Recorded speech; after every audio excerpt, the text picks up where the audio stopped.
Hello সবাইকে, আশা করছি আপনারা সবাই ভালো আছেন। শুরুতেই আপনাদের সবাইকে জানাচ্ছি নতুন বছরের অনেক শুভেচ্ছা। যেহেতু নতুন বছর তাই ভাবলাম মিষ্টি কিছু দিয়ে শুরু করি।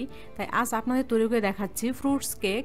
কেকটা আমি ওভেনে তৈরি করে দেখাবো আর সাথে কিছু টিপসও শেয়ার করব। আজকের রেসিপিটি ভালো লাগলে প্লিজ আমার চ্যানেলটি সাবস্ক্রাইব করে পাশের বেল আইকনটিতে ক্লিক করবেন, তাহলে আমি যখনই কোনো নতুন ভিডিও আপলোড করব আপনি নোটিফিকেশন পেয়ে যাবেন। কেকটি তৈরির জন্য প্রথমে আমি একটি ডিমের সাদা অংশ নিয়েছি। এটাকে একটি ইলেকট্রিক বিটার দিয়ে ততক্ষণ বিট করব যতক্ষণ এটাতে একটি ফোমি ভাব চলে আসে। আপনারা চাইলে এখানে হ্যান্ড বিটার ইউজ করতে পারেন। যখন বাটিটা উল্টালে ডিমের সাদা অংশ বাটি থেকে আর পড়ে যাবে না, তখন বিট করা বন্ধ করতে হবে। দেখেন কেমন ফোমি ভাব চলে এসেছে।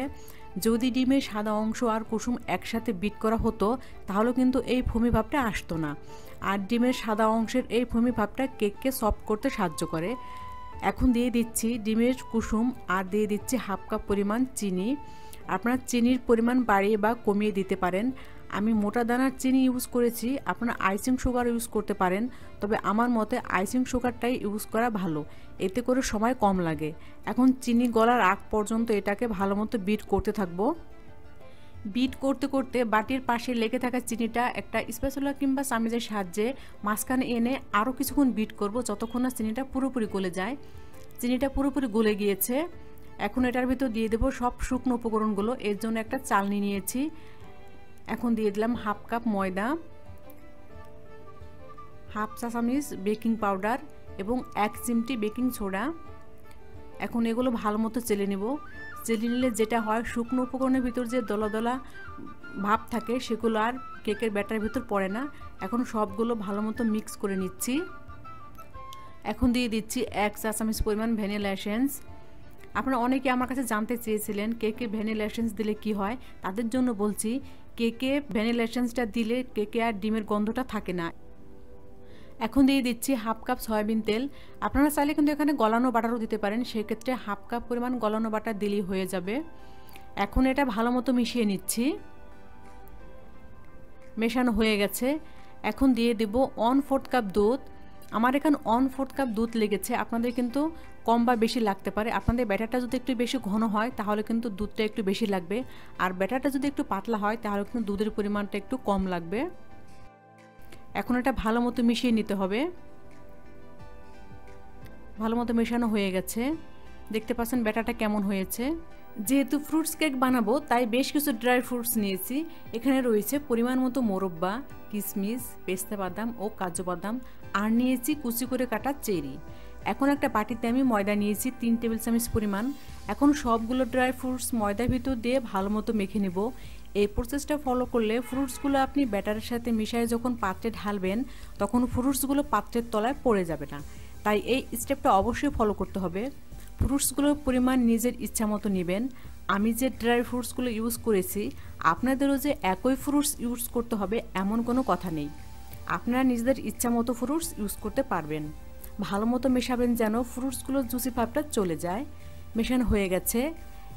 এখন কেকের ব্যাটারের ভিতর ময়দা মাখা ড্রাই ফ্রুটসগুলো দিয়ে দেব। দেওয়ার সময় যতটা সম্ভব ময়দাগুলো হাতের সাহায্যে ঝেড়ে দিবেন। দেওয়া হয়ে গেলে ব্যাটারটা ভালো মতো মিশিয়ে নেবেন। কেকটা আপনারা নিজেদের ইচ্ছা মতো পাত্রে বেক করতে পারেন, তবে আমি একটা ব্রেড প্যানে কেকটা বেক করব। সাধারণত ফ্রুটস কেক ব্রেড প্যানেই বানানো হয়। আমি পার্চমেন্ট পেপার পাত্রের সাইজ অনুযায়ী কেটে ভালো মতো তেল মেখে নিয়েছি। এখন কেকের ব্যাটারটা পাত্রে ঢেলে দেব। ঢেলে দেওয়া হয়ে গেলে পাত্রটা ট্যাপ করে নিব, এতে করে এয়ার বাবলসগুলো আর থাকবে না। এখন ওপরে কিছু টুটি ফুটি দিয়ে দিচ্ছি। এটা পুরোপুরি অপশনাল, জাস্ট সুন্দর দেখার জন্য। টুটি ফুটির একটা রেসিপি আমার চ্যানেলে রয়েছে, লিঙ্ক ডিসক্রিপশন বক্সে দিয়ে দিব। আমি টুটি ফুটি এখন দিচ্ছি, আপনারা চাইলে কেকের ব্যাটারের সাথেও মিশিয়ে দিতে পারেন। এখন আমি 180 ডিগ্রি সেলসিয়াসে 10 মিনিট প্রিহিটেড ওভেনে বেক করব 30 থেকে 35 মিনিট। কিভাবে চুলায় কেকটা বেক করতে হয় এর একটা রেসিপি আমি আমার চ্যানেলে নেক্সটে ইনশাল্লাহ আপলোড করব। 35 মিনিট পর কেকটা বেক করে ঠান্ডা করে নিয়েছি। আপনাদের 35 মিনিটের বেশিও লাগতে পারে, আবার কমও লাগতে পারে। কেকটা হওয়ার পর একটা কাঠি দিয়ে চেক করে নেবেন কেকটা হলো কিনা। কাঠির সাথে যদি কিছু লেগে থাকে তাহলে বুঝবেন কেকটা হয়নি। সেক্ষেত্রে 5 থেকে 10 মিনিট আরও বেক করে নেবেন। এখন একটা চাকু দিয়ে পাত্রের চারপাশ ঘুরিয়ে নিচ্ছি। এতে করে পাত্র থেকে কেকটা সহজে বের হয়ে আসবে। এখন কেকটাকে পাত্র থেকে বের করে নিচ্ছি। দেখেন পাত্রে কিছু লেগে নেই, পার্চমেন্ট পেপার দেওয়ার জন্য কেকটা পাত্রের সাথে লেগে নেই। এখন পেপারটা তুলে নিচ্ছি। দেখেন কেকটা কতটা সুন্দর হয়েছে, নিচে একটু পুড়ে যায়নি। এখন একটা প্লেটে নিয়ে নিচ্ছি। ওভেনে বেক করলে কিন্তু ওপরের দিকটা একটু ফেটে যায়। দেখতে পাচ্ছেন কেকের ওপরের দিকটা কত সুন্দর একটা ব্রাউনিশ কালার এসেছে।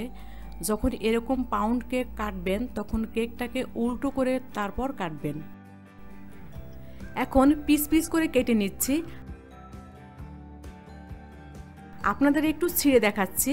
দেখেন কেকটা কতটা সুন্দর হয়েছে, ফ্রুটসগুলো ভালো মতো বোঝা যাচ্ছে আর কতটা সফট হয়েছে। দেখেন কেকটা কিন্তু খেতে অনেক মজা হয়েছে।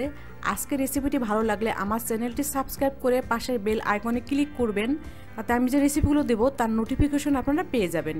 আপনারা সবাই ভালো থাকবেন। আল্লাহ হাফেজ।